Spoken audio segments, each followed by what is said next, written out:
Hey, everybody, Mark Kelly from University Financial Strategies. So, we're all about trying to help people figure out how to pay for college for 4 years down the penny. So, we're a Dave Ramsey master coach. And so, Dave Ramsey talks about 7 baby steps, and baby step 5 is how to pay for college. And so, we believe this is a great way to think about it because we want you to be intentional in terms of how you spend your money. So, if we think about it right now, student loan debt is now $1.6 trillion and growing. And so we're seeing a lot of parents that are taking student loan debts into retirement. And we're also seeing the students that are graduating and then they're being crowded out with the cost of student loan repayments. So, it's really become somewhat of an epidemic. So what we're trying to do, given the near-term future, is actually help people so they understand how to use their money more intentionally. So in this tool, it's a great way to figure out how to pay for the net cost of college for 4 years. And so we can look at all your schools, the school list you have, and figure out in advance what the cost is. And so you can make a more informed decision and be an educated consumer of a college education. So first thing we're doing is actually getting the parent information, the parent's date of birth, where they live is going to also be important, depending on if they're going to a state school or out of state school. Then we're going to look at the parent's income. So it's the earnings that they have. There's going to be some sample information here of where to get the data. And then here's the adjusted gross income. So this explains how we fill that in. So you're going to put that all in there, the income tax is paid. You're going to walk through this, figure out what they have in their checking and savings, their net worth. The net worth should include 529s, but does not include things like your 401k.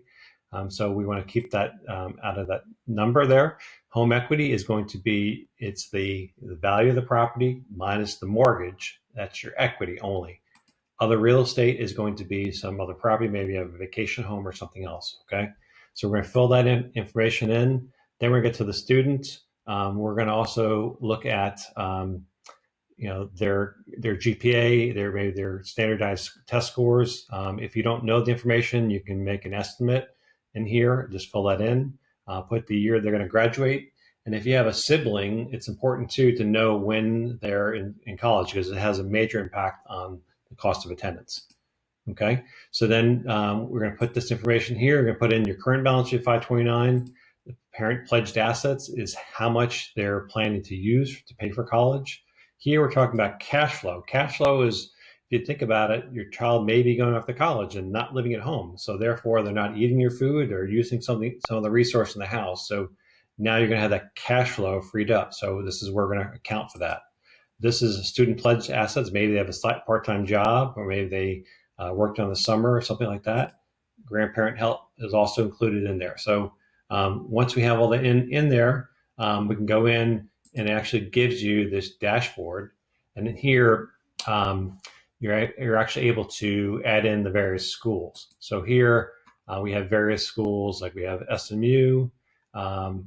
This is showing the cost of attendance. It shows that it uses the institutional method of financial aid and in how the needs met, how to meet the financial need of the student. And in here, it's got everything from their SAT scores and things like that. It also has things like scholarships and more information to help you.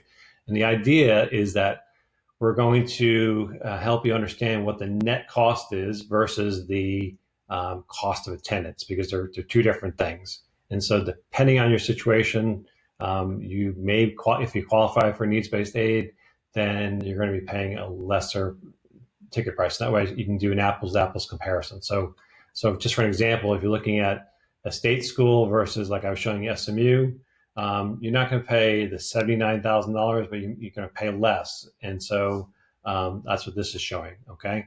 And so we're looking at kind of a few different financial aid formulas. So this is the federal, which is basically off the FAFSA.